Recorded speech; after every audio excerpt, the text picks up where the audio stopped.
সব মানুষের খেদমতে বুঝলাম, কিন্তু মশা দিয়া কি খেদমত হয়? মশার কামড়ের চোটে বাড়ি থাকতে পারি না, এ প্রশ্ন উঠতে পারি কিনা? উঠতেই পারে। আল্লাহ যদি সবই মানুষের কল্যাণে বানায়, তুই মশা বানিয়েছি কি কামে? আপনি বোঝেন না, বোঝেন নাই। একটা মশা, একে সহজে মারাও যায় না।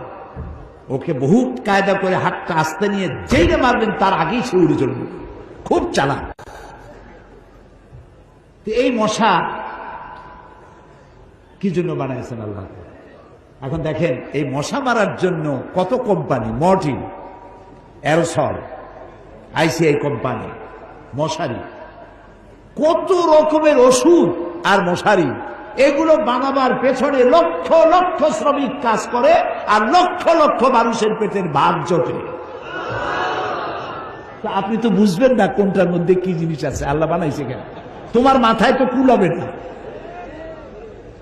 মশা আছে বলেই তো মশারি, মশা আছে বলেই তো মর্টিন বিক্রি হয় জন্মের মতো।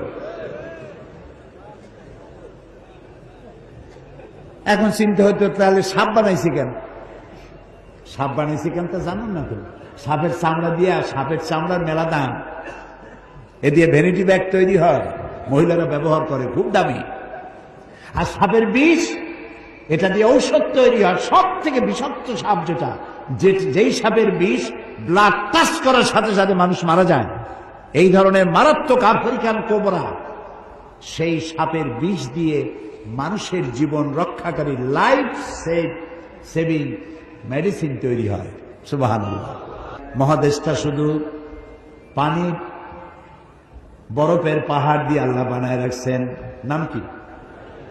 অ্যান্টার্কটিকা। এখানে শুধু আছে শ্বেত ভল্লুক আর আছে পেঙ্গুইন, পেঙ্গুইন পাখি। এই পেঙ্গুইন পাখি পানির মধ্যেও ডুবাইতে পারে, বাতাস দিয়েও উঠতে পারে। এই পেঙ্গুইন পাখিগুলি আমি দেখেছি,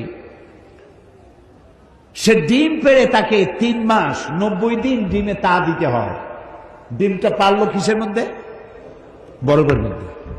এখন ওর তো তাপ না হলে তো ফুটবে না, সেই জন্য ওইটার উপরে তাকে দাঁড়ায় থাকতে হবে। পেঙ্গুইন কিন্তু আবার এই শুইতে বসতে পারে না, দাঁড়ায় থাকে। আর গায়ে একটা কালো চাদরের মতো, বুকটা সাদা, মনে হয় সৌদি প্রিন্স। হাঁটেও খুব কায়দা করে, জমিদারি স্টাইলে হাঁটে। তো বাচ্চা ডিম দিয়ে ডিমের উপরে সে দাঁড়ায় থাকে, তার শরীরের একটা অংশ ডিমের উপরে দিয়ে দাঁড়ায় থাকে। 3 মাস 90 দিন দাঁড়ায় থাকতে হবে। এই 90 দিন সে খাবে কি? ওর স্বামীকে, পুরুষ পেঙ্গুইনকে আল্লাহ এত দয়া দিছে।